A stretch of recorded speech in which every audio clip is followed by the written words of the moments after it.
Bien, merci. Bonsoir. Merci d'être présente ce soir là, pour notre séance publique. Il y aura une période là, où vous pourrez vous adresser les demandes citoyennes. Donc, évidemment, on rappellera le règlement là, rendu à ce moment-là. On va commencer par l'adoption de l'ordre du jour. Oui, quelques ajouts ce soir. Donc, dans les projets particuliers de construction, modification ou occupation d'un immeuble pour le 5099 boulevard Témiscamingue, dans les ventes de terrain, la vente d'un terrain à place résidence pour retraités et pré-retraités, autorisation de signature, renouvellement d'une entente d'harmonisation pour l'utilisation du réseau routier municipal dans le cadre de certains travaux forestiers. Dans les affaires politiques, nomination d'employés de la Ville à différents organismes externes.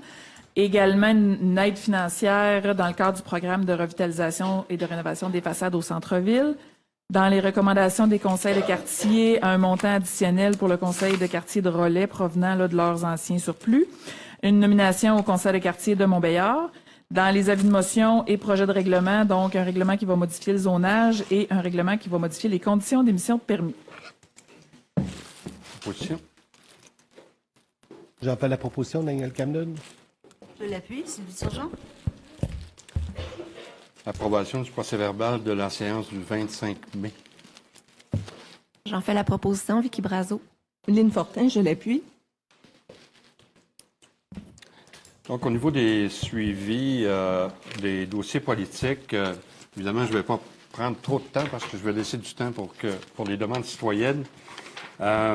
Mais juste des petits messages comme ça, là, c'est la dernière semaine, là, donc pour le plan climat, pour les consultations publiques. Donc, ce mercredi à 18h30, ce sera la dernière occasion. Je vous invite à, si ce n'est pas déjà fait, là, à aller participer à cette consultation-là qui est importante.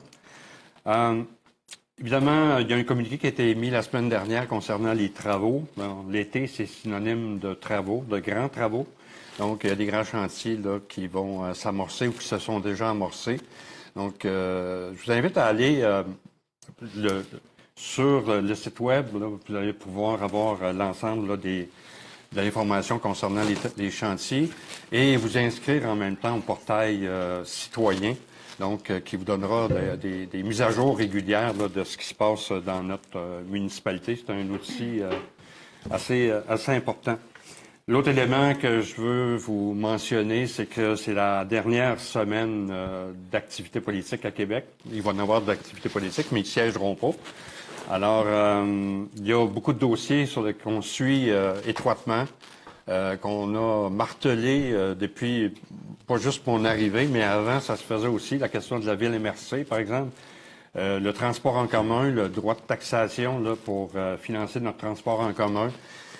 C'est supposément dans un projet de loi omnibus. On le pousse encore ce matin. J'étais en conversation pour être sûr que ces projets de loi-là soient adoptés prioritairement. C'est important pour nous autres. Il y en a 2. Il y a le projet de loi 11 aussi, qui fait partie des dossiers importants là, pour les amendements nécessaires là, pour des investissements dans le dossier de l'INCOR. Donc, ça, on le suit de très près.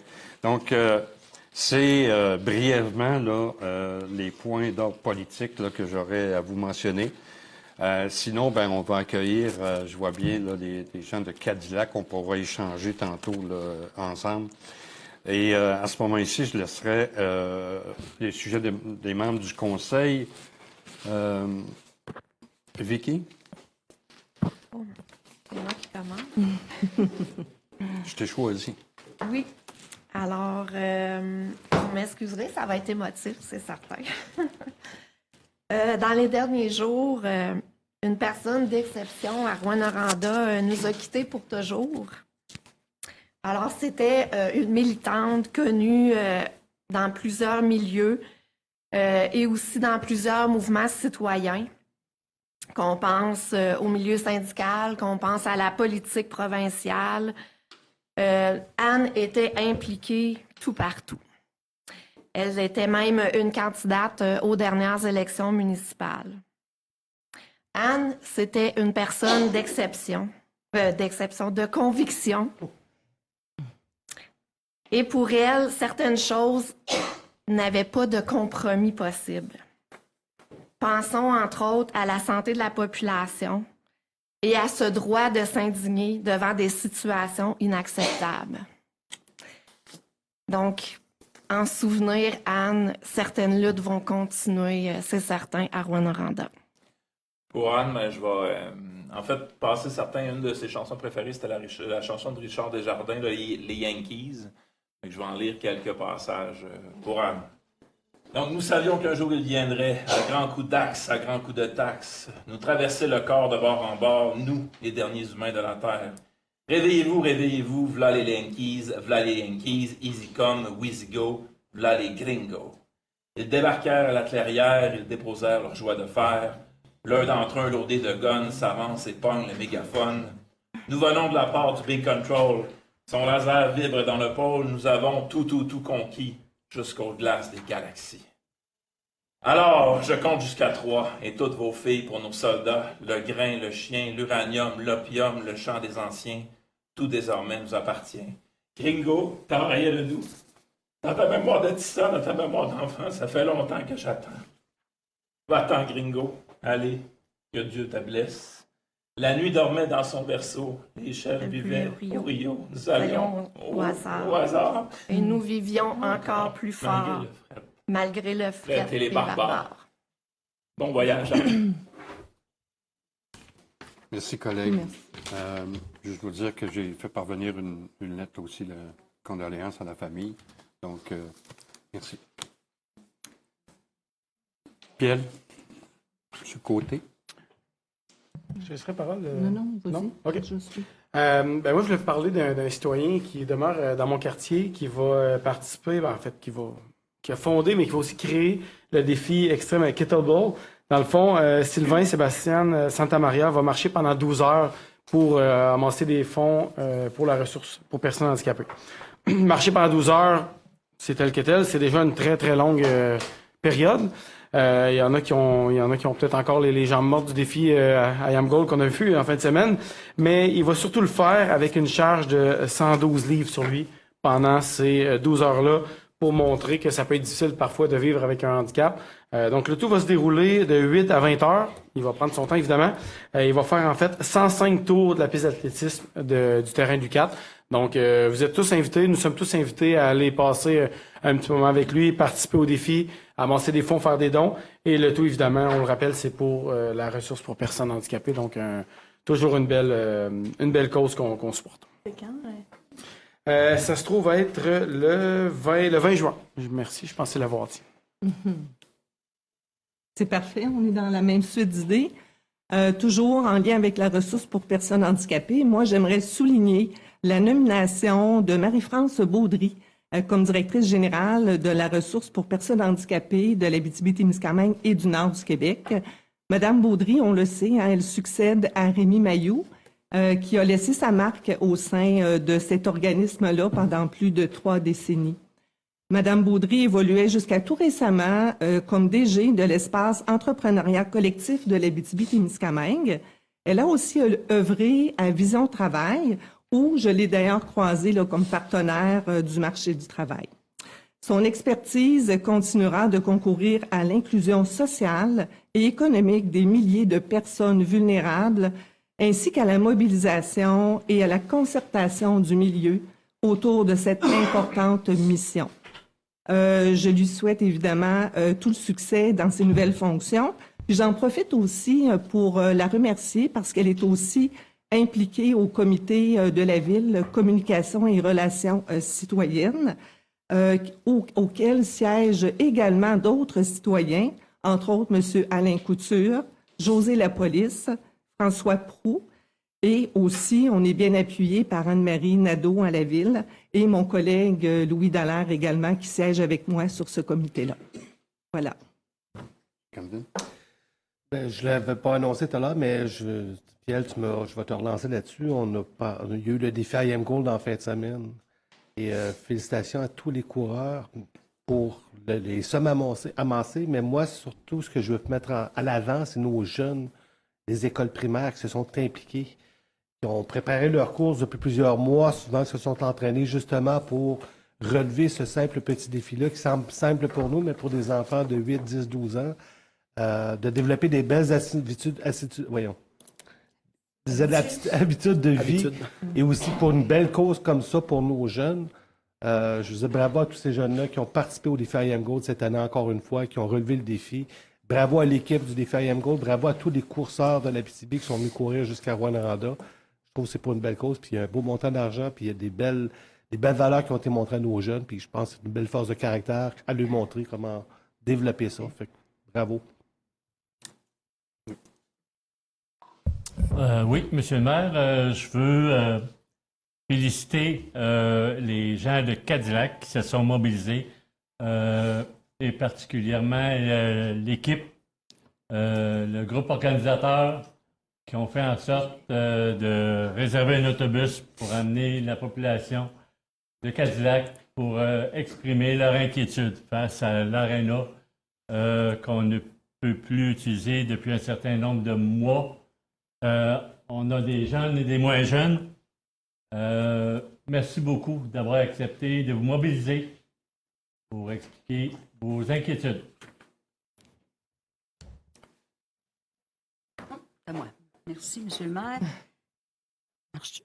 M'entendez-vous? Non, je ne m'entends pas. Alors, moi, à mon tour, je tiens à féliciter l'organisation du 22e Festival des guitares du monde qui s'est déroulé du 23 au 30 mai dernier. C'était une très belle programmation, un bel accueil. Merci à l'organisation et surtout aux bénévoles. Sans eux, des activités comme celle-là ne seraient pas possibles. Et d'avoir offert à la population de Rouyn-Noranda une belle diversité musicale. Alors, bravo au Festival des guitares. Et je vais ajouter un autre point, moi aussi, Monsieur le maire. Vous juste rappeler à la population le grand rassemblement familial du 100e qui aura lieu le 27 et 28 juin. Je sais que j'ai un petit peu d'avance, mais quand même. Alors, ça se déroule sur 2 jours au Parc Mousca, 15e rue, entre 15e et 18e rue. Et nous avons encore besoin de bénévoles. Alors, les gens ici présents, si vous souhaitez venir donner quelques heures pour l'organisation, ça serait très gentil de votre part.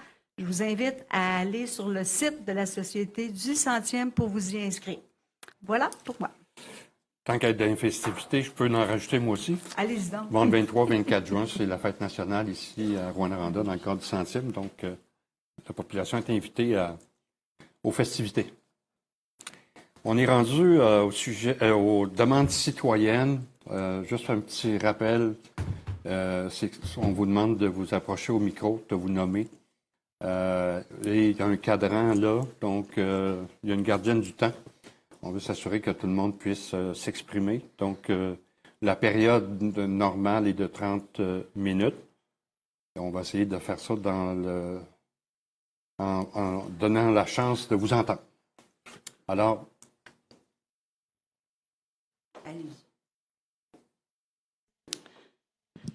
bonsoir, je m'appelle Marthe Julien, je suis une citoyenne de Rouyn-Noranda. Je viens vous faire part un peu d'une inquiétude un peu personnelle concernant un projet dont j'ai entendu parler dans le cadre du 100e. Il semblerait peut-être que ça n'a plus lieu, je sais pas. J'étais venue poser la question avant que vous soyez maire, puis j'avais pas eu la réponse. Je pense que c'était pas destiné encore, mais on parlait d'enlever 50 stationnements au centre-ville pour faire de la verdure, là. En tout cas, bref, je sais pas exactement ce que c'est, mais je voulais mentionner au conseil de ville que c'est préoccupant pour les citoyens qui fréquentent l'hôpital, parce que c'est des stationnements qui sont près de l'hôpital. Moi, ma mère a 95 ans, je l'accompagne, j'ai accompagné une tante pendant 5 ans aussi.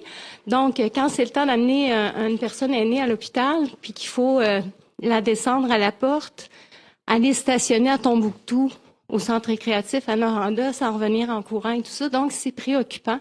Sûrement pas juste pour moi. Donc, je savais pas si ce projet-là allait se faire ou pas. Puis, si vous aviez d'autres options concernant des stationnements, parce qu'il y a beaucoup de terrains autour de l'hôpital qui pourraient aussi devenir des stationnements. Donc, je voulais mentionner ça au conseil de ville. C'était ma première intervention. Puis l'autre, ça concerne API 12, en fait, au CHSLD maintenant. Parce que j'ai été proche là, du CHSLD depuis quelques années. Il est mentionné qu'il y a un bassin qui est utile là, pour les citoyens. C'est pas nécessairement les gens du CHSLD qui l'utilisent. C'est un bassin comme une piscine. Puis il semblerait qu'elle va être fermée au bénéfice d'un nouveau bassin qui serait créé dans le nouveau centre récréatif avec la piscine. Mais il semble que le bassin ne soit pas du tout de la même hauteur et tout ça. Donc, je voulais faire part de cette préoccupation-là de personnes handicapées que je connais qui sont préoccupées par cette question-là. Puis, tout à l'heure, excusez-moi, je suis toujours un peu énervant par le micro ici. J'ai rencontré quelqu'un qui travaille à Pidous, puis elle m'a dit, mon Dieu, je suis même pas au courant de ça. Donc, c'est mes deux questions. Je ne sais pas si je vais avoir des réponses ce soir. La première question concernant les stationnements, je suis venue la poser à l'automne. J'ai jamais eu de suivi là-dessus. Merci beaucoup. Concernant le stationnement, vous allez avoir un suivi, madame, comme l'ensemble des citoyens et citoyennes de Rouyn-Noranda. C'est dans le projet de l'aigle, à savoir si c'est 25, 50 ou j'ai pas ce détail d'information-là, mais vous aurez de l'information qui viendra sous peu. Puis est-ce que ça comprend aussi peut-être des ajouts de stationnement pour ceux qui vont être enlevés? Parce qu'il y a l'UQAT aussi maintenant qui occupe le centre-ville. Il n'y en a pas de stationnement au centre-ville. J'ai pas ce niveau de détail-là, mais on va vous revenir avec de l'information générale là, pour l'ensemble de la population. Madame Julien, concernant le bassin, c'est moi qui vous parle. Alors, pour avoir rencontré des gens qui sont venus nous voir avec les gens des services des parcs et des sports et loisirs, on a rencontré ces gens-là. On a fait des validations, on a vérifié. Il faut se rappeler que les bassins, comment c'est désuet, il y a beaucoup de réparations à faire. Et en plus, la ville de Rouyn-Noranda n'est pas chez eux. Nous sommes locataires. Il y avait 3 partenaires, donc c'est notre personnel qui était là. Et le conseil précédent, lorsqu'on a pris la décision d'avoir un centre aquatique, on s'était dit, on va tout centraliser là. On comprend effectivement que, oui, ça ne sera pas la même hauteur, mais des mesures d'atténuation qui vont se faire. Il va y avoir une partie de la grande piscine qui va pouvoir être utilisée pour les gens qui vont en avoir besoin. Mais je veux vous rassurer, ça va être accessible, ça va être correct. Ils vont mettre l'eau plus chaude dans le petit bassin pour d'autres gens. Mais il y a plusieurs mesures d'atténuation qui ont été prises puis qui vont être faites. Puis il me semble que ça est supposé d'avoir été diffusé aux gens qui nous avaient interpellés. Puis dans la piscine, c'est toujours un peu plus froid parce qu'on se rappelle que c'est des nageurs qui travaillent certains mouvements qui ne sont pas les mêmes que dans le petit bassin. Donc, oui. Il ne sera pas de la même hauteur. Vous savez, il faut faire des choix ici, puis ils sont pas toujours... on ne répond pas à l'ensemble, mais on essaie de répondre le plus possible à la majorité des gens. Mais oui, il va l'avoir, puis il faut se rappeler que c'est un choix que le conseil précédent avait fait, de centraliser. Merci beaucoup. Alors, bonsoir. On vient en cœur pour vous parler on est du comité de préservation de la forêt d'Alaire. On a eu le projet de développement qui nous a été présenté, puis on a eu beaucoup d'explications et tout ça. Puis on veut remercier toutes les personnes, tous les conseillers qui ont pris le temps de nous entendre, de nous écouter, de nous conseiller ou de nous lire. Alors, c'était pour ça ce soir, mais aussi pour vous dire... Bien entendu, c'est sûr que c'était pas notre souhait initial et ce qui fait qu'on va rester là, on va continuer d'exister pour soutenir les gens qui peuvent être concernés par le projet, puis continuer de s'assurer que les compromis soient respectés comme il a été discuté, de façon acceptable. Nous, on va rester là jusqu'à la fin, puis... Et peut-être même plus que ça, parce que comme la Ville va devenir propriétaire du terrain éventuellement, le projet qu'on pousserait, vous allez probablement nous revoir pour ça éventuellement, ça serait d'en faire vraiment un parc récréatif accessible à toute la population, avec des installations minimales pour que ça reste quand même un endroit sauvage. Puis ça va probablement les seuls beaux rochers, nos capes de roche, là, qui sont toujours un emmerdement habituellement, qui vont être mis en valeur et être là pour leur beauté puis pour leur histoire, de toute l'histoire qu'ils révèlent à la population, d'en faire vraiment un lieu d'interprétation et de connaissance. Mais on va être en arrière de tous les arbres pour que vous en coupiez pas un de trop. On va craindre. Merci de votre implication. Puis merci de venir souligner le travail qui a été fait par les équipes. C'est vrai qu'il y a eu beaucoup de travail, de consultation, de dialogue avec les parties prenantes. Donc, merci d'être venu nous le dire, puis on transmet ces remerciements-là à l'ensemble des équipes. Bien, bonjour. Je me présente, Johan Barrette, résident de Cadillac depuis 88. Je suis un bénévole impliqué depuis au moins 95 et puis membre du conseil de quartier depuis 2014. Donc, ici ce soir pour discuter de l'aréna, bien sûr. Donc, laissez-moi, je vais vous lire beaucoup de choses, là, fait que je vais lire, je suis désolé, je n'ai pas appris ça par cœur. Laissez-moi vous faire la chronologie du dossier. 2013-2014, à la suite de rénovation partielle de la façade de l'aréna pour y aménager des bureaux de quartier, on souhaite repeindre l'aréna pour agencer le tout à la rénovation. Un montant de 70 500 $ est attribué par le pacte rural pour faire cette rénovation-là. On découvre que l'aréna a besoin de plus de travaux que seulement une couche de peinture. Donc, on ne fait pas les travaux. 2019, on a réussi avec Nico Eagle à ramasser plus de 300 000 $ pour le système de réfrigération. On a installé ça. 2019, on discute de se faire mettre au PTI. Enfin, en 2019, pour réussir à faire une rénovation qui fait du sens dans notre aréna. 2020, l'affaissement d'une partie de la toiture, donc fermeture complète de l'aréna. De juillet 2020, EXP sort une étude de faisabilité de réfection de la toiture au coût de 1,7 million. EXP confirme que si la toiture de l'aréna était déneigée, celle-ci pouvait rester ouverte.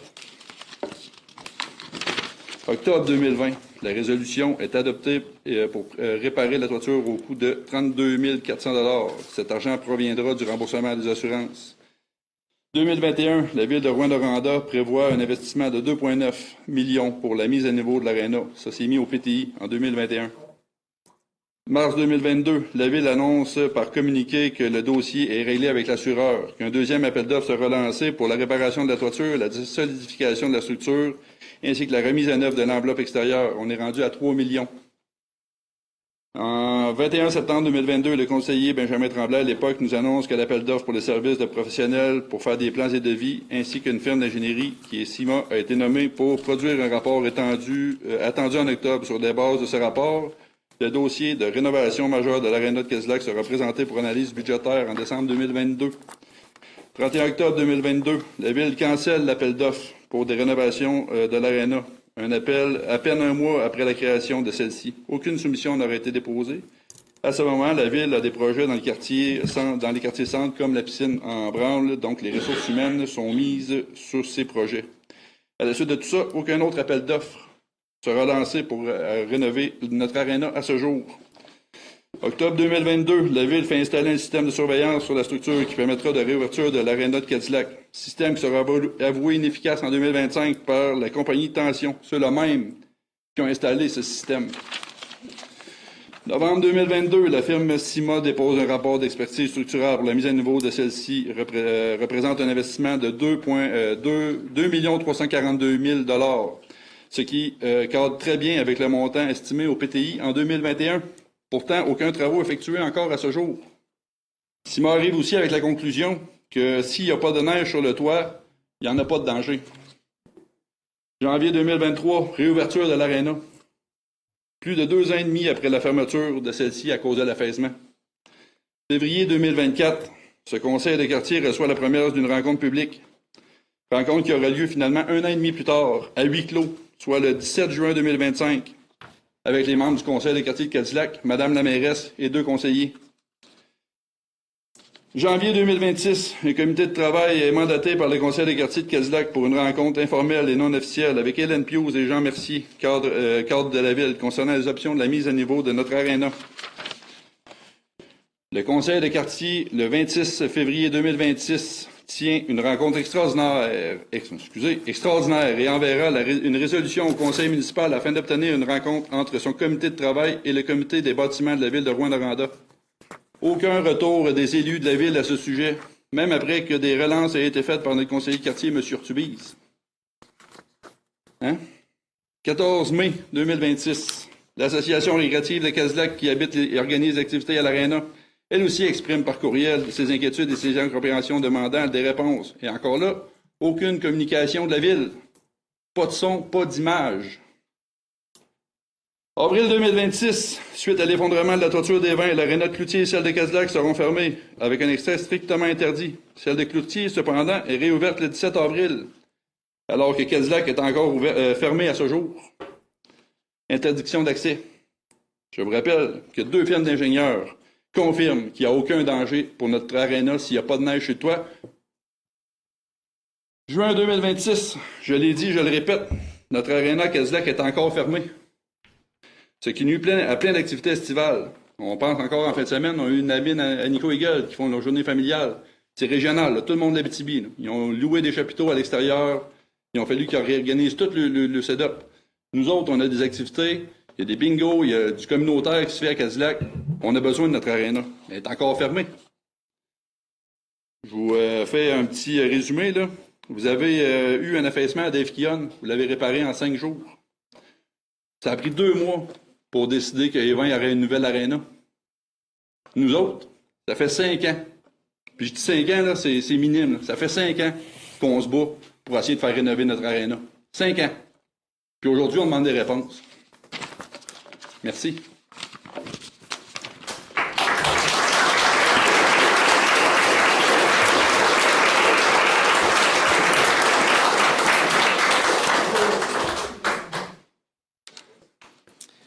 Donc, bonjour. Je me présente, Vincent Chavigny-Gélina. Je suis enseignant au Centre de services scolaires de Rouyn-Noranda et je demeure aussi à Cadillac. Je suis ici aujourd'hui pour représenter la Maison des jeunes et le hockey mineur de Cadillac. Le campus jeunesse a besoin de l'aréna. Pendant l'hiver, il y a environ 30 jeunes qui jouent au hockey 2 fois par semaine, et ce, depuis 4 ans et avec des entraîneurs. Il est très important pour eux d'avoir un accès à l'aréna, car c'est le seul endroit où est-ce qu'ils peuvent dépenser leur énergie en toute sécurité. Lorsqu'ils sont à l'aréna, ils ne traînent pas dans les rues et ils ne sont pas laissés à eux-mêmes. Ils sont encadrés par des adultes responsables. L'aréna, pour eux, c'est la santé physique, c'est la santé mentale. C'est aussi un lieu rassembleur durant l'hiver. Des parents de l'extérieur Rivière-Éva, des fois même Rouyn-Noranda, Malartic, se déplacent pour venir regarder jouer leurs joueurs et les encourager. En plus, le campus jeunesse a la responsabilité de la cantine à l'Arena, ce qui leur procure de l'autofinancement pour la Maison des jeunes. C'est donc pour tout cela qui est primordial pour nous et pour eux d'avoir notre Arena fonctionnelle. Merci de votre attention.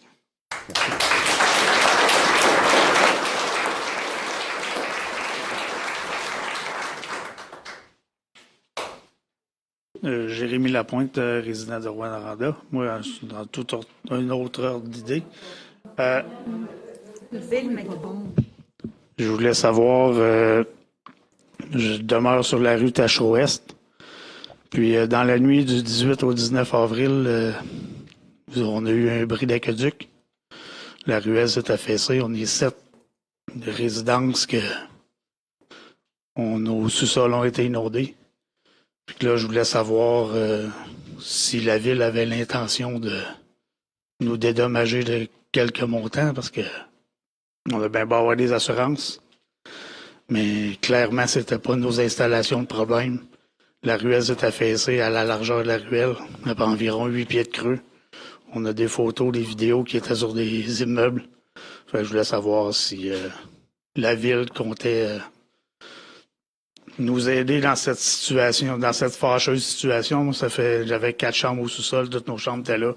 Ça fait depuis le 18 avril qu'on ne reste plus là. On est obligé de se relocaliser à 6 personnes, c'est pas évident. Ce qu'on me dit, c'est qu'il y a des validations actuellement qui sont en cours. Vous en avoir des réponses sous peu, après que les validations auront été faites. En fait, je venais pour les résidents, là, il y en a d'autres qui étaient supposés être là, ils ont des empêchements. Bien. Je venais poser la question. Merci. Merci. Bonsoir.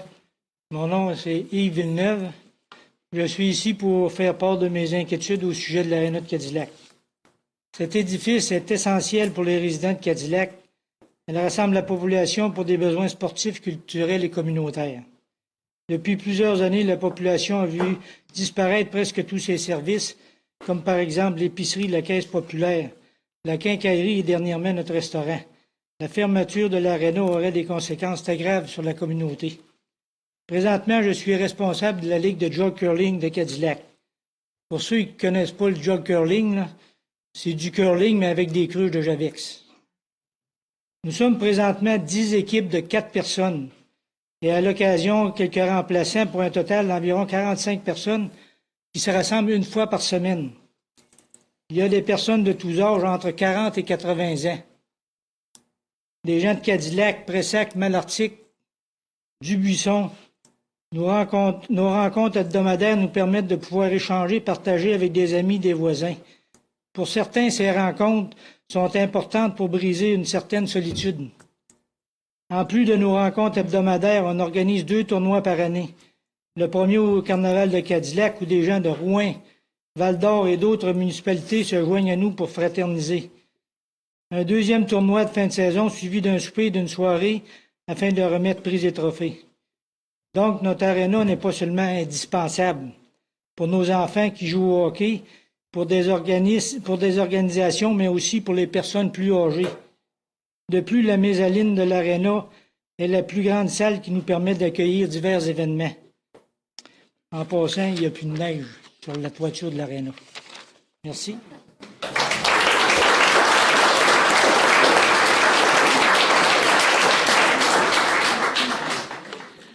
Bonsoir, moi, mon nom, c'est Joëlle Deschaines, résidente de Cadillac et présidente de l'Association récréative de Cadillac.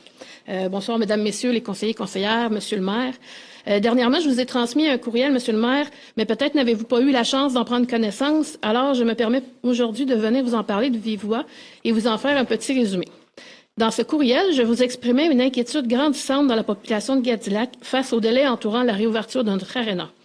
Sachant que des travaux d'entretien ont été réalisés tout au long de l'hiver afin d'assurer la sécurité du bâtiment, et ce, selon les recommandations des rapports d'experts existants, et, disons-le, contrairement à ce que l'on a pu observer pour d'autres infrastructures de la Ville, nous avions légitimement l'espoir que la réouverture puisse se faire rapidement, ou à tout le moins que l'inspection ne soit qu'une simple formalité et qu'on puisse retrouver l'accès à notre aréna sans trop de délai. Aujourd'hui, le manque d'informations et l'absence d'échéanciers clairs alimentent bien malgré nous les inquiétudes, les questionnements et notre sentiment d'impuissance. Dans ce même message, nous vous posions aussi une question simple mais importante. Qu'est-ce que la population de Cadillac peut faire pour être entendue? Nous vous demandions si une présence nombreuse au conseil municipal serait nécessaire pour que la réalité de Cadillac soit pleinement prise en considération. Et nous réitérions l'importance d'un dialogue ouvert avec notre comité de quartier et ses représentants, incluant des personnes ayant une expertise technique des pistes de solutions concrètes et réalistes. On vous pose donc ce soir une question très simple. Pourquoi, 65 jours après la fermeture préventive de l'Arena, sommes-nous toujours sans nouvelles? Nous ne sommes pas ici dans une démarche de confrontation, bien au contraire. Ce que nous souhaitons, c'est de la clarté, du dialogue et surtout une vision partagée pour l'avenir de notre aréna et de notre salle communautaire qui sont au cœur de notre communauté. Peut-être que cet enjeu peut sembler moins prioritaire pour vous, vu de l'extérieur, alors que pour nous, il touche directement la vitalité de notre milieu de vie. Comme vous savez, Cadillac est le quartier le plus éloigné du centre de Rouyn-Noranda et cette réalité géographique influence naturellement notre façon de fonctionner et de nous organiser. Elle fait en sorte que depuis longtemps, la communauté a développé une forte autonomie et une grande capacité à créer ses propres activités et ses propres espaces de rassemblement. Dans ce contexte, les lieux communautaires comme l'Arena et sa mezzanine prennent une importance particulière. Ils ne sont pas seulement un bâtiment, ils soutiennent la vie sociale et la vitalité de notre milieu. C'est dans ce contexte que le rôle de l'association récréative prend tout son sens. L'association récréative, c'est avant tout un organisme bénévole qui a pour mission d'animer et de dynamiser la vie du milieu. Par l'organisation d'activités, la réalisation de projets, l'implication citoyenne, nous contribuons à créer un environnement vivant, rassembleur et accessible pour toute notre communauté. En gros, on crée des activités, on rassemble les gens, on anime le milieu.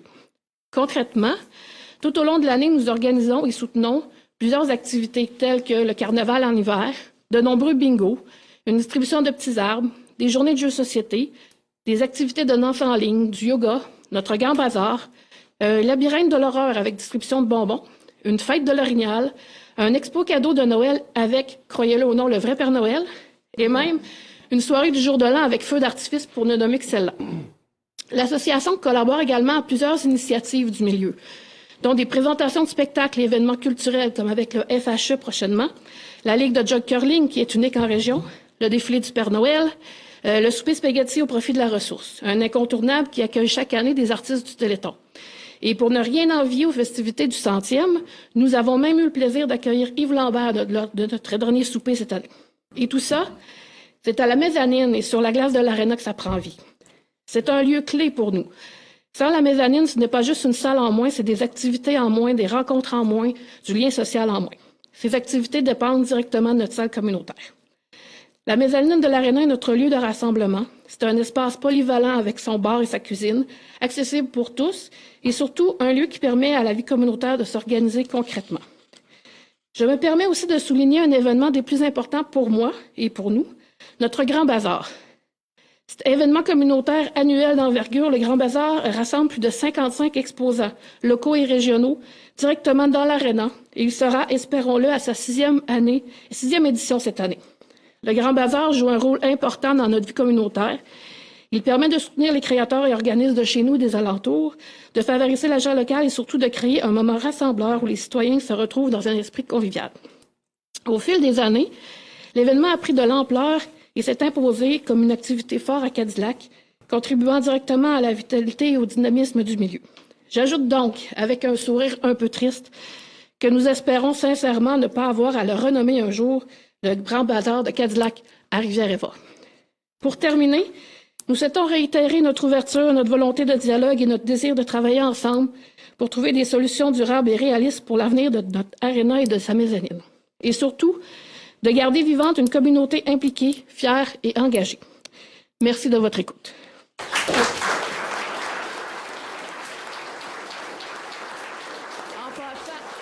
En passant, il n'y a plus de neige sur le toit.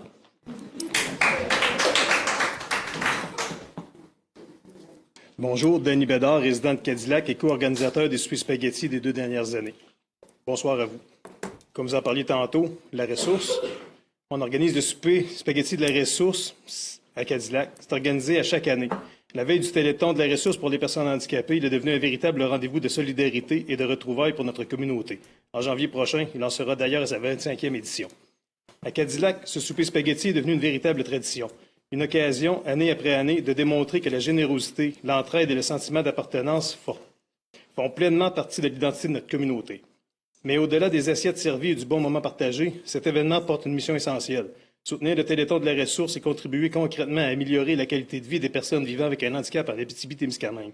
Cette année, c'est plus de 3 700 $ qui ont pu être mis à la ressource.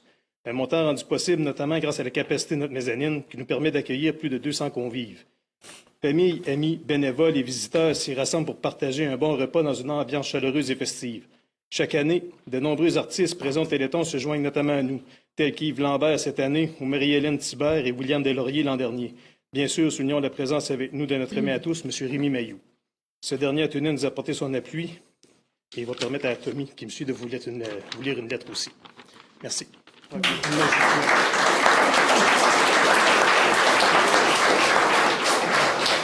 Bonjour, je m'appelle Tommy Desalliers. L'objet, c'est la lettre. Une lettre d'appui au maintien et à la valorisation des infrastructures communautaires de Cadillac. Monsieur, Madame, par la présente, la ressource pour personnes handicapées Abitibi-Témiscamingue, nord du Québec, tient à exprimer son appui à la démarche visant à faire reconnaître l'importance des infrastructures communautaires de Cadillac, notamment l'aréna et la salle communautaire. Depuis de nombreuses années, ces lieux jouent un rôle essentiel dans la vie de notre communauté. Bien au-delà de leur vocation sportive, ils constituent des espaces de rassemblement où les citoyens se rencontrent, s'entraident et participent à des activités qui renforcent le sentiment d'appartenance à leur milieu. Pour notre organisme, ces infrastructures sont particulièrement précieuses. Chaque année, nous y organisons un souper spaghetti au profit de notre Téléthon, un événement qui réunit plus de 200 participants. Cette activité permet non seulement d'amasser des fonds importants pour notre cause, mais également de mobiliser les bénévoles, les familles, les entreprises et citoyens qui contribuent généreusement au succès de notre mission. La vitalité d'un quartier repose sur la présence de lieux de rencontres accessibles et rassembleurs. La salle communautaire et l'aréna de Cadillac favorisent l'engagement citoyen, le développement du bénévolat et la tenue d'activités qui dynamisent la communauté. Ils sont des éléments essentiels à la qualité de vie des résidents et au maintien de milieux vivants et accueillants. Nous croyons qu'il est important de préserver et de soutenir ces infrastructures afin qu'elles puissent continuer à servir les générations actuelles et futures. En conséquence, notre organisme appuie la recherche d'une solution citoyenne durable afin d'assurer le maintien et le développement des activités de l'aréna et des installations communautaires de Cadillac. Veuillez agréer, Monsieur et Madame, nos salutations distinguées. Signé Rémi Mailloux, directeur fondateur responsable de la relève la ressource pour personnes handicapées Abitibi-Témiscamingue, nord du Québec. Merci.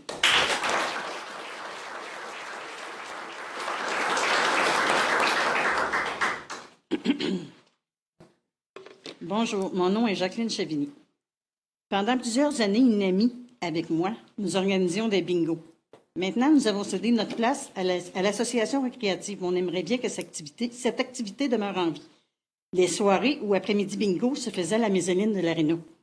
Le dernier a dû être annulé 2 fois, car l'accès à l'aréna nous a été interdit. Il est primordial pour nous de récupérer cet endroit, que c'est la seule place où la population active de Cadillac se réunit. C'est la même situation pour le yoga chaise, la danse en ligne, c'est à la mezzanine de l'aréna, maintenant fermée, que ça se passe. Pour demeurer en santé physique et mentale, nous devons bouger. Et pour cela, il est nécessaire de rendre l'aréna accessible à toute la population. Vous mettez en place des projets comme 50+, on bouge. Mais fermer la seule place que l'on a pour bouger et socialiser, pas pratique. Hockey pour les jeunes, yoga chaise, danse en ligne, jog curling, bingo, tout cela se passe à l'aréna.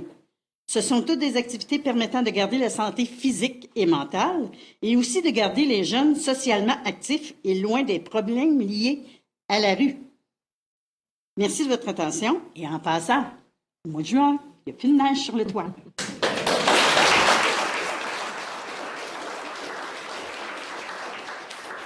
J'ai pas complètement fini. Monsieur Chapado, dans un cartable qu'on vous a remis, vous avez un billet jaune. Nous aimerions que vous nous lisiez ce qui est souligné en jaune. Merci. Merci de votre attention.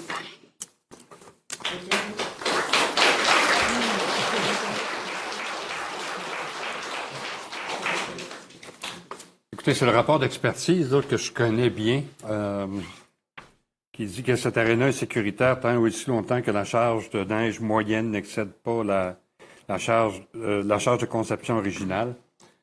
Je comprends ça, je l'ai lu, j'ai lu la même chose que vous autres. Puis là, je vais peut-être... Oui. Oui, je l'ai lu fort. Mais je sais qu'il n'y a plus de neige sur le toit, là, en passant. Juste pour... On a eu une première rencontre du sous-comité immeuble. La semaine dernière, on avait eu une précédente là, je pense autour du mois de mars, si je ne me trompe pas, là, peut-être que... et on avait discuté de l'ensemble des immeubles là, de la ville de Rouyn-Noranda, là, qui ont... Certaines qui ont besoin d'amour, hein, disons-le comme ça. On est conscient de ça. Et la semaine dernière, on a eu cette rencontre-là, le sous-comité immeuble, mon collègue Stéphane, qui est maire suppléant, et François, qui fait partie du sous-comité immeuble. Les réponses que vous souhaitez, vous les aurez pas ce soir, là. Il y a encore des rencontres à venir. On est conscient de ce que vous nous avez nommé. J'ai lu aussi le rapport d'expertise dont la dame là, faisait référence par rapport à la question de la neige. Évidemment, je veux juste vous dire que depuis l'élection de novembre, c'est passé bien des choses. Puis je pense que l'actualité vous a sûrement permis d'apprécier ce qui s'est passé, dont l'effondrement de l'aréna à Évin, qui nous a profondément marqués. Comme conseil municipal et comme maire. Alors, le principe de précaution, certains d'entre vous jugeront que c'est exagéré. Nous, on doit s'assurer que la journée où on va autoriser l'ouverture, on est sûr que les citoyens, les travailleurs, tout le monde est en sécurité. Alors, c'est le principe qui nous guide. On va vous revenir, ça ne traînera pas pendant encore des semaines. On va vous revenir rapidement avec des réponses, parce que nous aussi, on est à la recherche de ces réponses-là. On reconnaît le dynamisme de votre communauté, on reconnaît le besoin, comme on a reconnu le besoin de l'Aréna des Vins, du centre communautaire, de l'Âge d'Or et de la bibliothèque. On reconnaît tout ça et on va vous revenir rapidement avec des réponses qui, espérons, vont vous satisfaire. Mais je veux juste rappeler que suite à l'effondrement de l'Aréna des Vins, on a un traumatisme, là. Puis peut-être certains d'entre vous jugeront qu'il est exagéré, mais on a quand même cette précaution-là à avoir pour être sûr que les gestes qui vont être posés vont être sécuritaires pour l'ensemble de la population. Pourquoi le traumatisme n'est pas à Cloutier? Il est juste à Cadillac? Il n'y a pas de problème à Cloutier. On n'échangera pas comme ça, là, si vous voulez aller retourner au micro, là. Bonjour, je me présente, Christina Descoteaux. Dans le fond, je suis la présidente du conseil d'établissement à l'école primaire de Cadillac. Je suis résidente aussi de Cadillac depuis 2014, puis je suis une jeune maman. Dans le fond, ici, c'est Dalia puis Clara, c'est mes petites filles qui viennent à l'école à Cadillac. Ils font du hockey aussi à l'aréna. Ils bénéficient beaucoup, dans le fond, de l'aréna, fait que c'est pour ça qu'on est ici aujourd'hui, pour faire valoir un petit peu nos préoccupations. Moi, je suis une personne qui ressent beaucoup les émotions. Puis je vais être transparente, je suis transparente aussi avec les gens, puis je sens qu'il y a certaines personnes qui sont plus réceptives que d'autres. Fait que je sais qu'il y a beaucoup de gens qui ont passé avant moi, fait que j'espère atteindre la réceptivité un petit peu de tous autour de la table parce que ça nous tient vraiment à cœur. Donc, je me lance. La responsabilité de la Ville de Rouyn, je vais vous rappeler dans le fond, c'est quoi la responsabilité de la Ville de Rouyn quand Cadillac a fondé avec Rouyn. Bonjour, aujourd'hui je vais vous expliquer pourquoi la Ville de Rouyn-Noranda est responsable de l'entretien des infrastructures dans le secteur de Cadillac à la suite du décret de fusion. Numéro 1, la fusion des municipalités. Lorsque les municipalités ont été regroupées, donc Cadillac, une nouvelle ville a été créée ensemble avec Rouyn-Noranda. Ce décret prévoit une règle très importante. La nouvelle ville remplace complètement les anciennes municipalités. Concrètement, cela veut dire que Rouyn-Noranda hérite de tous les droits, mais aussi de toutes les obligations et responsabilités. Donc, elle reprend automatiquement tout ce que Cadillac devrait assumer. Point numéro 2. L'entretien des infrastructures fait partie de ses obligations. Même si le décret ne dit pas explicitement que la Ville doit entretenir Cadillac, il parle de services municipaux. Ces services incluent notamment l'entretien des routes, les aqueducs et égouts, les gestions des déchets, la sécurité et l'éclairage public. Ce sont des services de base qu'une ville doit offrir à ses citoyens. Ils s'appliquent donc à tous les territoires, y compris Cadillac. Les règles existantes continuent de s'appliquer. Point numéro 3. Les règlements qui existaient avant la fusion restent en vigueur et continuent de s'appliquer tant qu'ils ne sont pas modifiés. Cela signifie que si Cadillac avait des règles pour entretenir ses infrastructures, la nouvelle ville doit continuer de les respecter. Point numéro 4. Les lois encadrent aussi cette responsabilité. Le décret précise que la Ville est soumise à plusieurs lois, notamment la loi sur les cités et villes, les lois sur l'environnement, l'aménagement du territoire et la sécurité publique. Ces lois obligent les municipalités à gérer leur territoire et à assurer les infrastructures sécuritairement et fonctionnellement. Conclusion.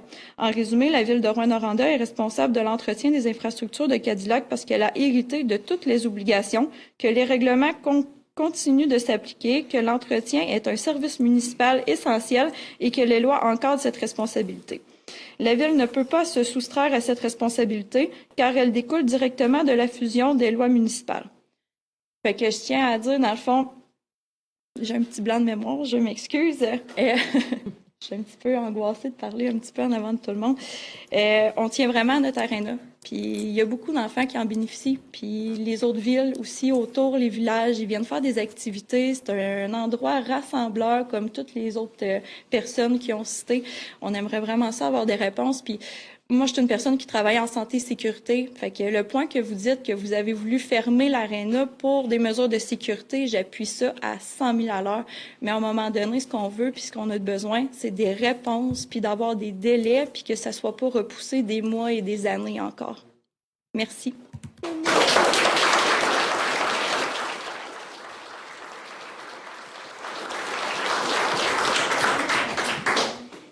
Bonjour, Daphné Nantel, résidente de Cadillac depuis bientôt 1 an. Je vous avouerai qu'à la base, j'étais réticente à aller vivre à Cadillac. C'est loin. Il n'y a pas l'air d'avoir beaucoup de monde. Et finalement, on a fait le move, on a déménagé. Puis j'ai été impressionnée par la communauté à Cadillac, par la vie, par l'installation de plus en plus de nouvelles familles qui viennent au village. Puis ça m'a donné le goût, j'ai pas encore d'enfants, mais quand j'en aurai, j'aimerais ça les voir grandir là. Mais pour ça, il faut garder le village en vie. Puis pour pouvoir garder le village en vie, on a besoin de vous. On a besoin de votre aide, de votre soutien. Ça fait plusieurs années qu'on demande des réponses, on n'en a pas. Je trouve ça un peu triste qu'on soit obligé de se présenter en si grand nombre pour être capable d'avoir des réponses puis que ça avance. Quand on voit que d'autres dossiers se règlent pratiquement en claquant des doigts. C'est ça, on le sait qu'on est loin. On a parfois l'impression d'être un village de seconde priorité. On n'est pas beaucoup, c'est vrai. Peut-être qu'on vous rapporte moins d'argent en payant moins de taxes vu qu'on a un plus petit nombre, mais je pense qu'on est autant important qu'Évin ou que les autres villages autour de la ville de Rouyn-Noranda. Donc, je voudrais juste vous remercier pour le travail que vous faites, mais sincèrement, il faut que ça avance. On a besoin de plus de réponses, puis pas juste du politically correct d'explications. On veut que ça bouge. Il faut qu'il y ait des actions. Merci.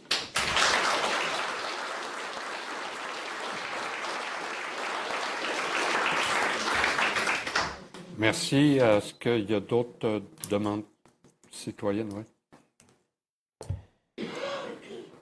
Bonsoir, Jeanne Gagnon, présidente du Rang du Champ, à Rouyn-Noranda. Pas loin de Cadillac, mais après ça. OK. Mais je voulais mentionner aux gens, parce qu'il y a une belle tribune ce soir, pour vous parler de notre projet de résidence pour retraités et pré-retraités, pour offrir une autre alternative aux personnes âgées, au RPA, parce que c'est le modèle qui existe quand on veut quitter nos résidences. Alors, à Rouyn-Noranda, en face du Rona, avec la ville qui nous vend chèrement leur terrain, On va développer une nouvelle résidence pour aînés de 60 unités qui va permettre de créer du logement abordable pour les 100 prochaines années et permettre aux gens d'y vivre en santé, heureux, en communauté et de pouvoir penser finir leur jour à place. Alors, on apprécie le geste de la Ville de nous avoir permis de pouvoir obtenir le terrain. Fait que le restant va suivre son cours, mais on travaille fort pour que vous autres aussi, parce que je regarde il y a des têtes blanches parmi vous autres, alors vous serez contents peut-être d'avoir cette opportunité de venir rester avec nous autres. Alors, merci. Juste...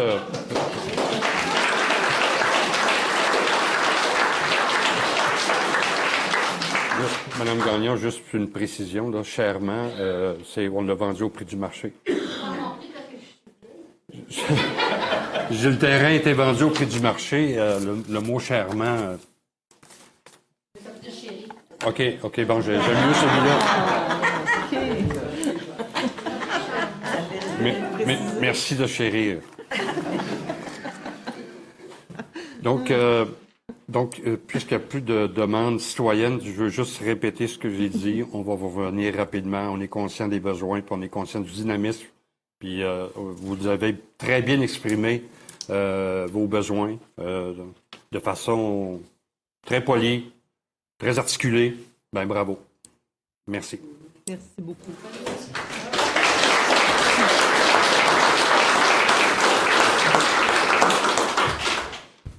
C'est à votre tour, Madame la greffière. Ah. Est-ce que ce sera vous, Madame Rio? Bien.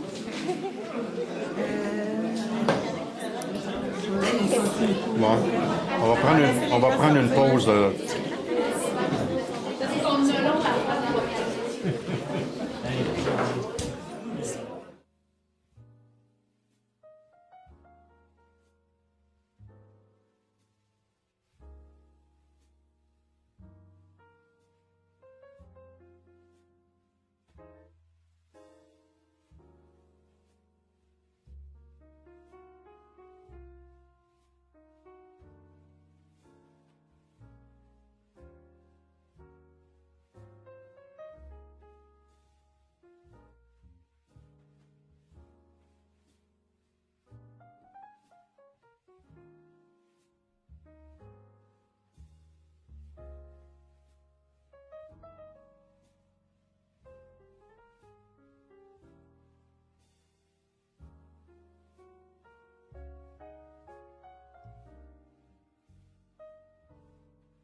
Donc, on est rendu au point 6.1 de l'ordre du jour, dérogation mineure. Madame Rio. Peut-être leur Est-ce dire qu'on qu'on peut, reprend. Recommencer, s'il vous plaît. On va reprendre. Bon, je ne m'en suis pas servi encore. Alors, on est rendu aux dérogations mineures. Le premier, c'est au 384 de la rue Cardinal-Bégin-Est. C'est présenté par les Habitats Métis du Nord, qui a reçu un avis favorable du Comité consultatif en urbanisme relativement à la hauteur et les matériaux utilisés lors de la construction des écrans d'intimité. C'est la même chose pour le voisin, le 396 de la même rue. C'était les mêmes conditions, donc un avis favorable là aussi. Le 167 avenue de l'Église, c'est dans le quartier Évin. C'est présenté par M. Jean-François Couillard. C'est un avis conditionnellement favorable du comité consultatif relatif à la construction projetée d'un bâtiment accessoire de type garage. Du côté du 4040 rang Valmont, présenté par Marc-André Choquette, c'est un avis là aussi conditionnellement favorable du CCU. Ça veut dire que le comité consultatif, quand on dit conditionnellement favorable, c'est oui, mais il y a des conditions pour respecter particulièrement le voisinage. Là, alors, il y a différentes conditions qui sont demandées aux demandeurs. Sur le dernier, c'est le 7309 route d'Aiguebelle. C'est présenté par Frédéric Trudel. Encore là, un avis conditionnellement favorable du CCU et c'est relatif à la distance entre le bâtiment accessoire de type garage et la ligne de terrain avant. Avant de poursuivre, on va juste vérifier est-ce qu'il y avait des commentaires dans la salle par rapport à l'une de ces demandes. Après ça, on serait dans les... Vous pourriez faire une proposition pour les dérogations Juste pour les dérogations mineures? OK. Alors, on fait une proposition? Et je vous appuie, Mme Rio. Merci. Les projets particuliers de construction, modification ou d'occupation d'un immeuble. Alors, il y a une adoption du second projet de résolution pour l'implantation d'un usage de services de physiothérapie complémentaire à l'habitation, donc quelqu'un qui va offrir des services de physiothérapie chez lui, au boulevard Témiscamingue, dans le secteur du lac Pelletier. Donc, le processus est bien enclenché. Et un autre projet où on est en adoption un premier projet de résolution. Alors, quand on dit premier et deuxième, c'est qu'il y a des étapes de consultation, entre autres de l'entourage, de l'environnement du demandeur. Alors, on est à l'adoption du premier projet de résolution pour la création d'un lot d'une largeur dérogatoire situé au 5099 boulevard Témiscamingue encore. Alors, voilà. Voilà, ça prend aussi un proposeur. Là, je vais les proposer. Ça prend un appuyeur. J'appuie Vicky Brazo. Le point suivant, au niveau des usages conditionnels, il y avait un projet qui avait été déposé dans le secteur du parc aéroportuaire, donc en face de l'aéroport, dans le quartier de McWaters. Par contre, la demande là sera retirée, considérant qu'il y avait des validations à faire quant à la recevabilité de la demande et un projet futur pourrait là être déposé par la suite. Donc, il n'y a pas de proposition qui est requise parce qu'on retire la demande. Affaires générales. Merci, M. le maire. Cette semaine, pour la gestion du personnel, le personnel engagé, on parle de 77 ressources, essentiellement des étudiants, des stagiaires et autres employés réservistes qui sont principalement liés aux activités saisonnières. Ensuite, l'embauche de Ndei Marie Dramé, candidate à la profession d'ingénieur aux infrastructures de l'eau, service des travaux publics et des services techniques. Finalement, la nomination de Marc Gilbert, lieutenant à temps partiel au service des incendies. J'en fais la proposition, Daniel Camden. Lynn Fortin, je l'appuie. Au niveau des octrois de contrat, le renouvellement du contrat des lignes téléphoniques Megalink de 2026 à 2031, un contrat octroyé de gré à gré à Télébec, société en commandite au montant de 124 727,64 $, taxes incluses. Ensuite, récolte de bois et construction de chemins forestiers d'été, secteur Noras, 1091953 Canada Inc., Foresterie Roycam au montant de 397 516,73 $, taxes incluses étant la plus basse soumission conforme. Finalement, services professionnels visant la réalisation de plans d'évacuation de certains bâtiments municipaux à MLS Architectes au montant de 44 937,98 $, taxes incluses, ayant obtenu le plus haut pointage. J'envoie la proposition. François Gagné. Et je l'appuie. Sylvie Surgeon. On poursuit avec la vente de terrain. Vente du lot 4 592 840 au cadastre du Québec, terrain de maison mobile dans le quartier de Cadillac. Ensuite, l'acquisition du lot 3 962 259 au cadastre du Québec sur la rue Martel dans le secteur Marie-Victorin. Et la vente d'une partie du lot 6 712 666 au cadastre du Québec sur l'avenue Sénateur à Place, résidence pour retraités et pré-retraités aux fins de construction de bâtiments résidentiels. J'en fais la proposition. Sylvie Surgeon. D'une portée, je l'appuie. Je poursuis avec les autorisations de signature. Entente de participation financière au programme Fonds Services de garde éducatif en milieu familial. Office municipal d'habitation, OMH et logements sociaux, donc 3 projets. Le premier entente entre l'OMH, avec l'OMH et la SHQ pour le programme de supplément au loyer, le PSL. Ensuite, une entente avec l'OMH et la SHQ pour le programme de rénovation des habitations à loyer modique, PRHLM. Ensuite, l'entente avec l'OMH concernant l'application du PSL et du PRHLM. Aussi, avec des avenants, donc l'avenant numéro 1 à l'entente sectorielle visant le soutien au développement culture dans la région de l'Abitibi-Témiscamingue.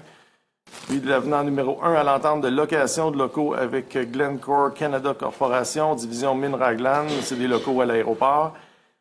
Un addenda numéro 2 au protocole d'entente avec la Bastide des aînés concernant le loyer pour des locaux municipaux.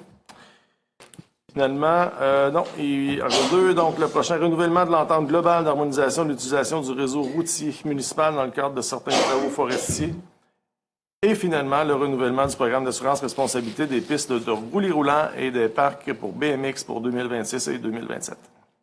On fait la proposition. Stéphane Girard. Je l'appuie. Martine Rio. Correspondance. Oui, donc des demandes d'autorisation d'événements pour les prochaines semaines. Donc, la fête en communauté dans le secteur de McWaters qui aura lieu le 13 juin de 8h à 18h. Ensuite, la course des couleurs de l'école Le Prélude le 19 juin. Donc, ça nécessitera la fermeture des rues autour de l'école pour permettre l'événement. Ensuite, le grand rassemblement acoustique en Abitibi-Témiscamingue, donc le festival du Graat, du 10 au 12 juillet à la salle communautaire de McWaters. Et ensuite, rassemblement de la famille Desrochers qui aura lieu 18 et 19 juillet à la salle communautaire de Cloutier. Finalement, l'Afrostival qui aura lieu du 13 au 18 août à la place de la Citoyenneté. J'en fais la proposition. Je l'appuie. Sylvie Surgeon.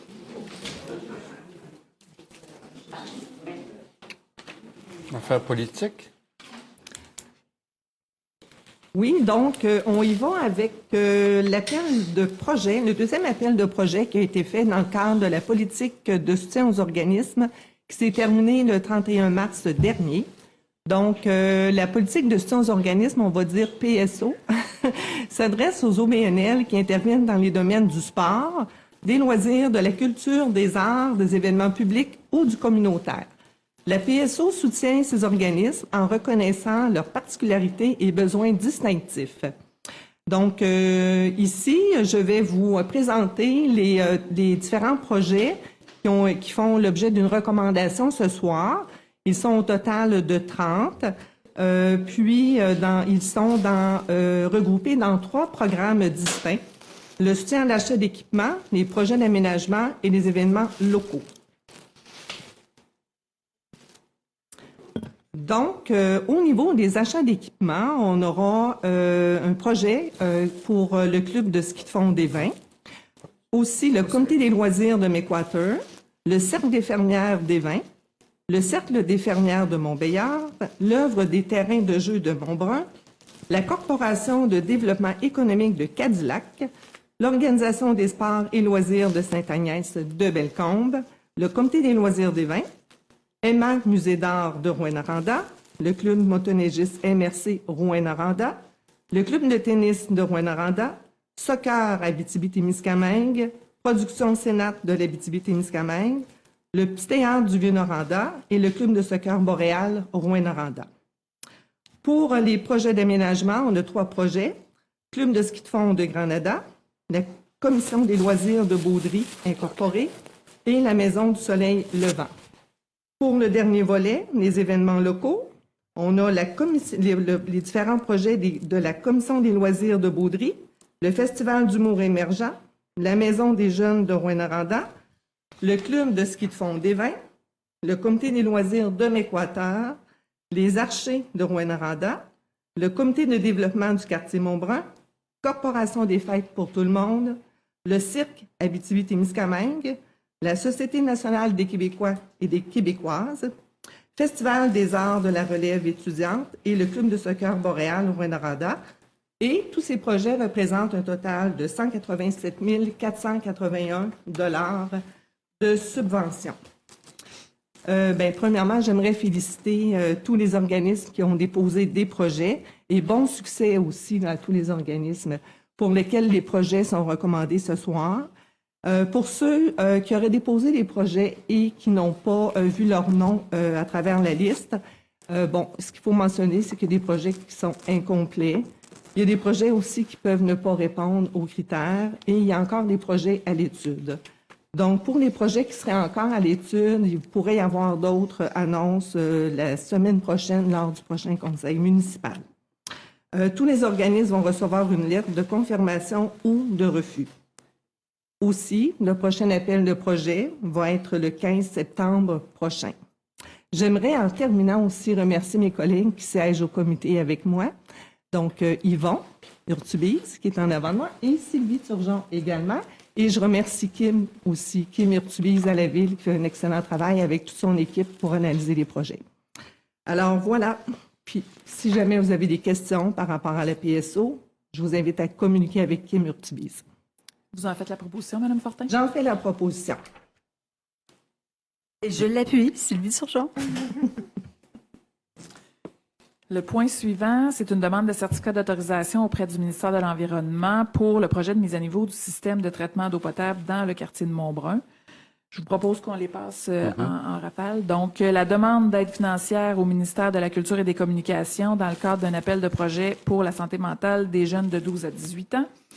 Ensuite, un remplacement temporaire sur des comités internes suite à une pause de Mme Champagne. Donc, au niveau du comité consultatif d'urbanisme, la personne désignée sera Vicky Brazo. Au niveau du comité de circulation, Monsieur Girard.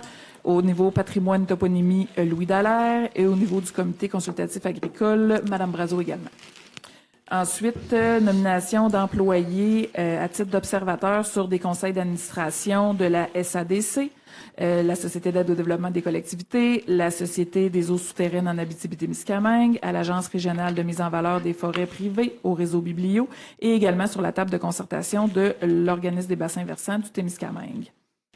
Et en terminant, l'aide financière à la boutique Elena dans le cadre du programme de revitalisation et de rénovation des façades pour l'immeuble situé au 103 avenue principale. Il s'agit d'un montant de 5 000 $. J'en fais la proposition, François Gagnon. Je l'appuie, Martine Rio.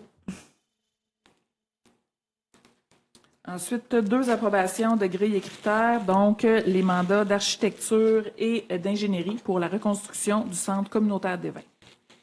Lynne Fortin, j'en fais la proposition. Je l'appuie, Vicky Brazo. Ensuite, 2 servitudes à signer, dans le fond, les autorisations de signature. On parle d'une servitude de passage des conduites publiques souterraines sur le lot 2 808 810. On est au 445-447 Place Camiran. Également, une servitude sur les lots 2 811 109 et 2 811 130. Également 2 811 139 au niveau du 150 rue Gamble-Ouest. Un proposeur? J'appuie. Je propose. Lynne Fortin, j'appuie. Ensuite, une petite coquille s'est glissée dans l'ordre du jour. Donc, au niveau des sports et loisirs, le remplacement de chaises utilisées et louées lors de différents événements, donc pour un montant de 8 140 $. Également, pour permettre la réalisation d'un projet suite à un bris d'une génératrice, il y a différents projets qui ont coûté moins cher que prévu. Donc, les sommes libérées permettent de faire l'achat de la génératrice. La proposition, Stéphane Girard. De l'appui, c'est urgent. Dans les opérations comptables, le financement des travaux de préparation de terrain pour la plantation d'arbres aux abords de la route Cisco. Donc, la ville est bénéficiée là, d'une subvention de Arbres Canada. Donc, il est nécessaire là, de dépenser environ 6 000 $ pour la préparation de terrain et ces sommes-là proviendront du fonds forestier de la ville. Ensuite, la patrouille verte, donc la mise en place de la patrouille verte. Donc, on parle d'un montant de 41 208 $ qu'on a déjà à même des excédents affectés à la récupération et la valorisation des matières résiduelles. Ensuite, le financement de travaux d'arpentage qui sont requis au niveau Joannès-Vaudry pour l'installation de la station de lavage à bateau à l'automne 2026. Donc, un montant de 4 200 $ qui va provenir des fonds de gestion de mise en valeur du territoire. J'en fais la proposition. François Gagné. Pierre Côté, j'ai l'appui. Ensuite, un ordre de changement est mis dans le cadre de la construction du centre aquatique. Donc, on parle d'un montant additionnel de 46 138,69 $. Les budgets sont disponibles. Également, une résolution qui modifie le règlement d'emprunt 2026-1441. Dans le règlement, il était prévu un emprunt de 131 000 et maintenant, il y a par contre un montant de 10 499 qui avait été prévu à même le budget de fonctionnement. Donc, on vient diminuer l'emprunt de ce montant-là. Et l'état du trésorier au 8 juin 2026, dans le fond, il s'agit des taxes qui sont impayées et l'autorisation également d'entreprendre les procédures judiciaires à ce titre. Donc, une proposition pour ces 3 sujets. J'en fais la proposition, Sylvie Turgeon. Puis, Martine Rioux. Et le dernier point, le procès-verbal de correction du règlement 2026-435. En fait, il s'agit de la réserve qui a été créée pour l'entretien des immeubles. Il y a une coquille qui s'était glissée. On y voyait dans certains documents règlement d'emprunt, mais il s'agit vraiment d'une réserve. Donc, c'est simplement pour corriger là, la face même du document. C'était clair que ce n'était pas un règlement d'emprunt. Donc, on vient corriger. Il n'y a pas de résolution qui est requise. La correction est faite dans le document, mais on doit déposer en séance publique la modification qu'on vient faire au procès-verbal. Lynne Fortin, j'en fais la proposition. On n'a pas de proposition pour celui-là. Pas de problème. On a-tu un appuyant? Non.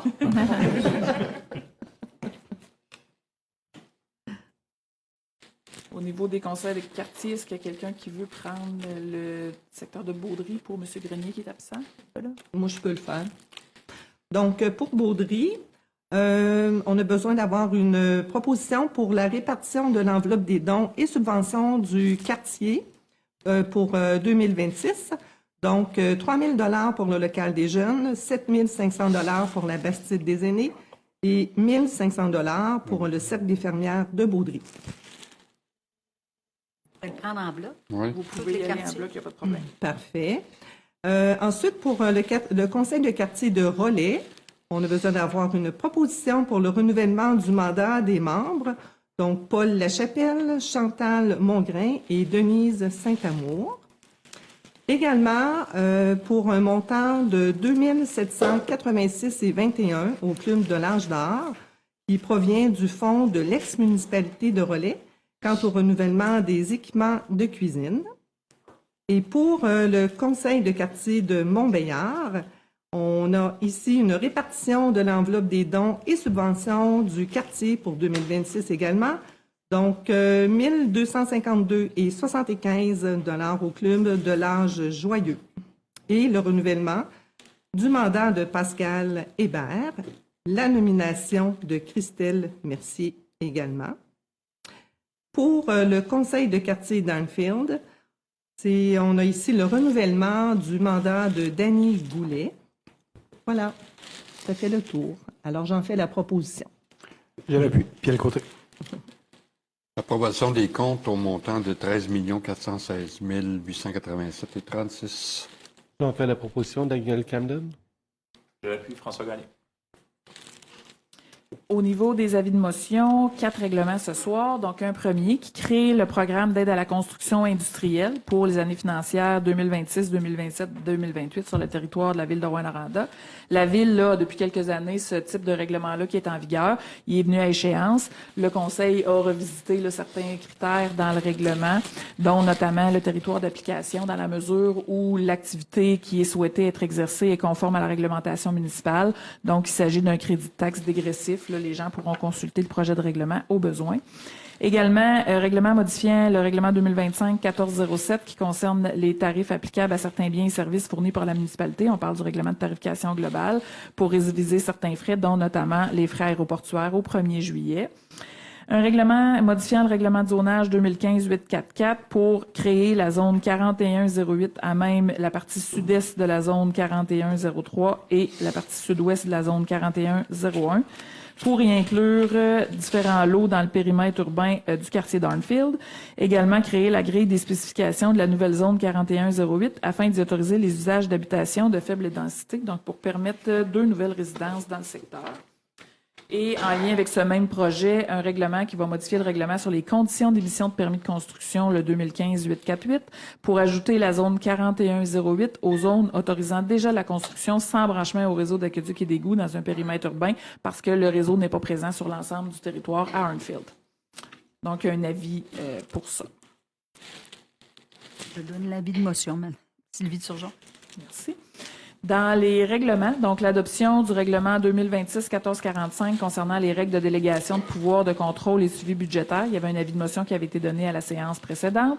Ensuite, en lien avec les avis de motion qui viennent tout juste d'être donnés, donc l'adoption du projet de règlement pour le programme d'aide à la construction industrielle 26-27-28, pour la modification du règlement de tarification globale pour réviser certains frais, l'adoption du projet de règlement de zonage qui modifie le 2015-844 et l'adoption du règlement modifiant les conditions d'émission de permis 2015-848.